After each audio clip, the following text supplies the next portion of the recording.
Oh, beer time. Sort of excited.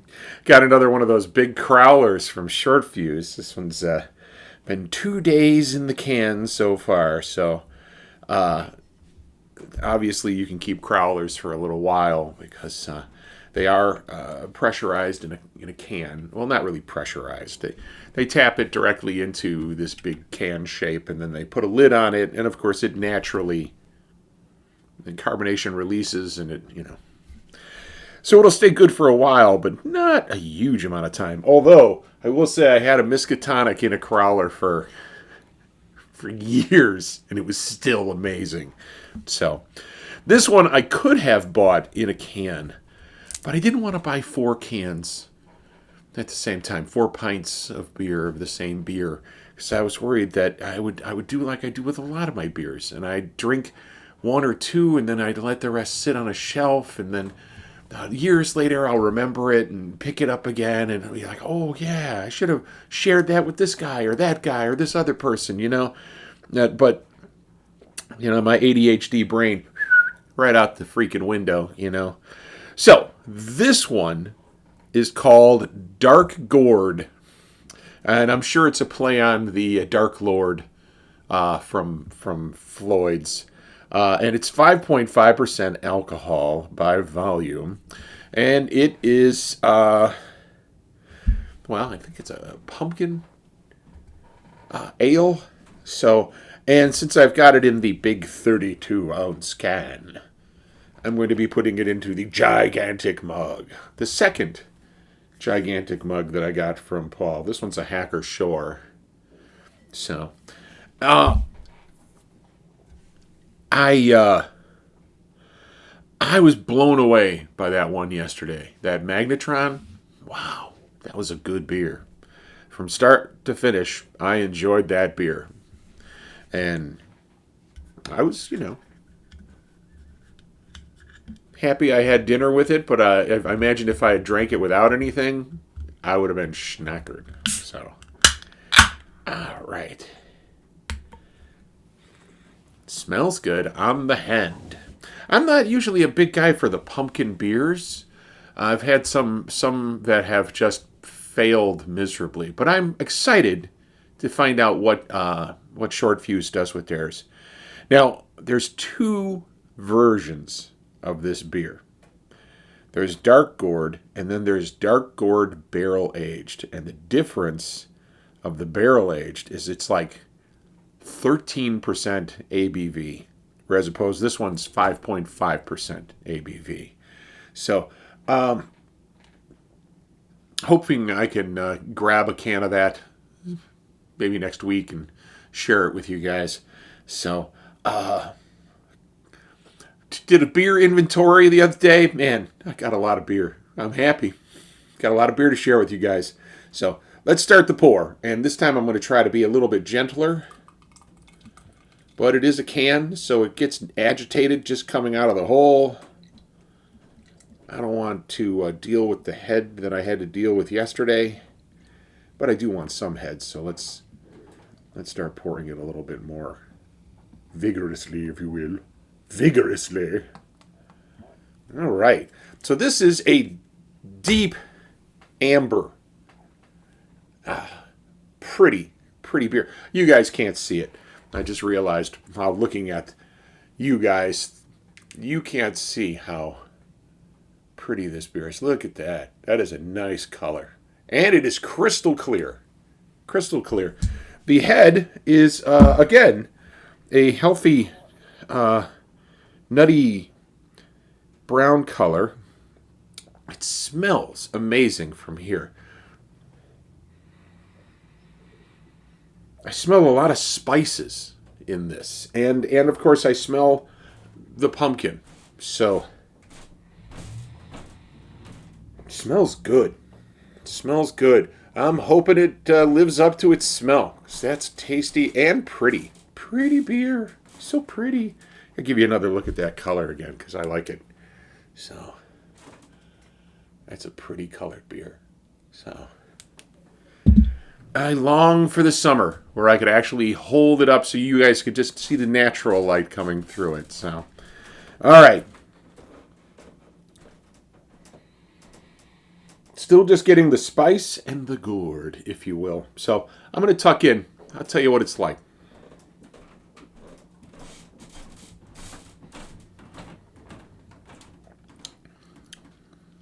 Ooh. That's nice.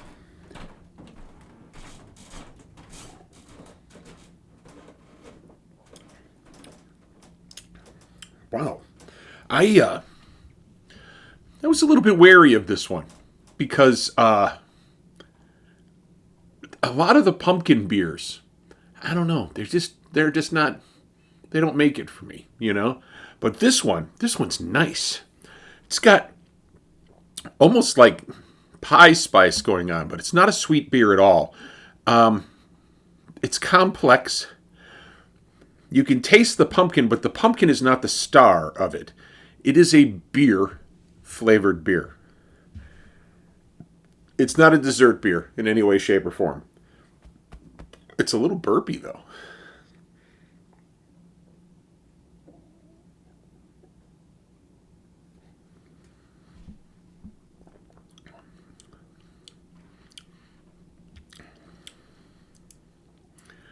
Not very bitter.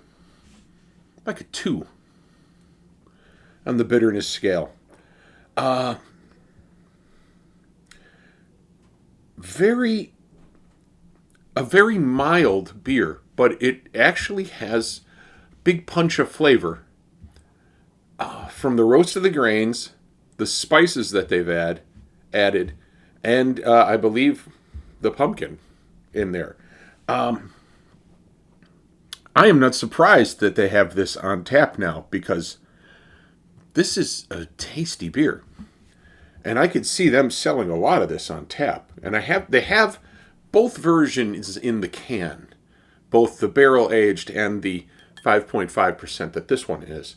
But man, that's 2 in a row that I'm super impressed by from Short Fuse.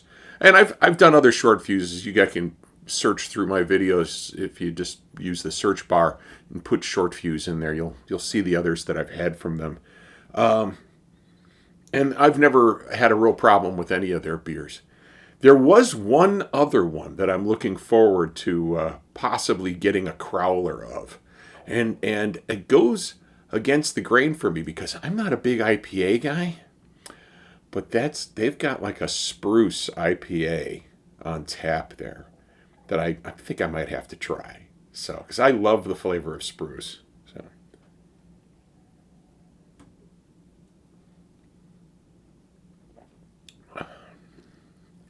So, hold it in my mouth.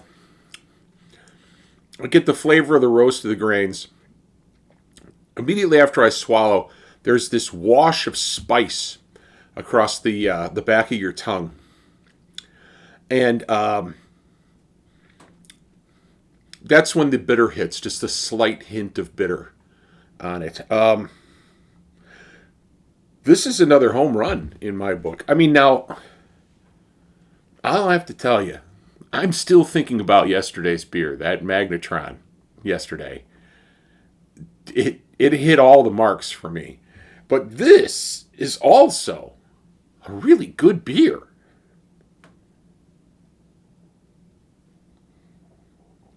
And I've only got 32 ounces of it to enjoy. Glad I ate a sandwich today. So, otherwise, I wouldn't make it up the stairs out of the basement.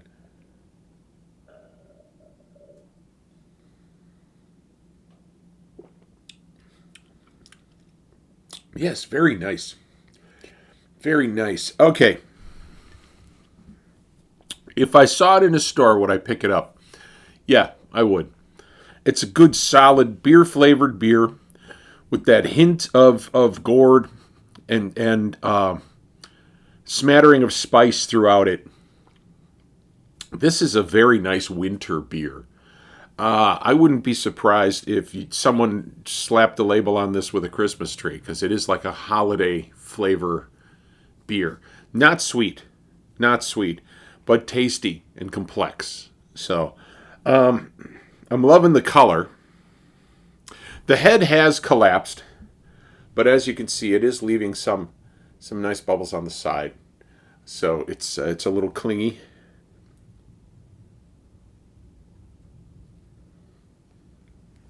Not quite as effervescent as that magnetron from yesterday, but still a burpee beer.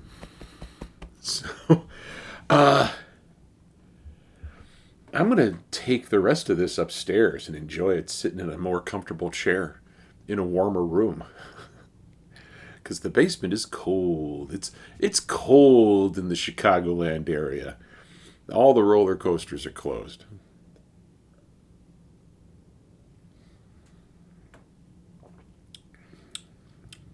Yeah. That spice stays constant throughout it. The gourd is tamping itself down just a little bit. But I am overall enjoying the flavor of this beer. So, if someone handed me one of these at a party, yes, I would be happy with that. And I would definitely want to talk to whoever handed it to me so to find out what they thought of this beer. So, I'm going to burp now. Because I have drank about a third of this beer already. Which means I have already slammed down 12 ounces of this. Approximately 12 ounces of this beer. So 36 ounces would be 3 12-ouncers. And this is a 32, so it's 2 pints. Math. So, if you liked what I did here today, one, go to Short Fuse Brewery, because that's right over there on River Road, on the north end of Schiller Park, right against the border of Rosemont, Illinois. So easy to find on a map. Go there around dinner or lunch and enjoy some of their food. They've got really nice kitchen there too. So, and they care about both their beer products and their food products. So that's decent, because I've seen I've been to breweries that just basically phone it in, and they're the ones that are owned by big corporations. So not that there's anything wrong with their beers. Like I used to be a big fan of Ram Brewery in the Chicagoland area. They had a lot of really nice beers, but they were definitely a corporate owned brewery. So this is Short Fuse is basically, I believe, owned by like the folks who set out to make a brewery. So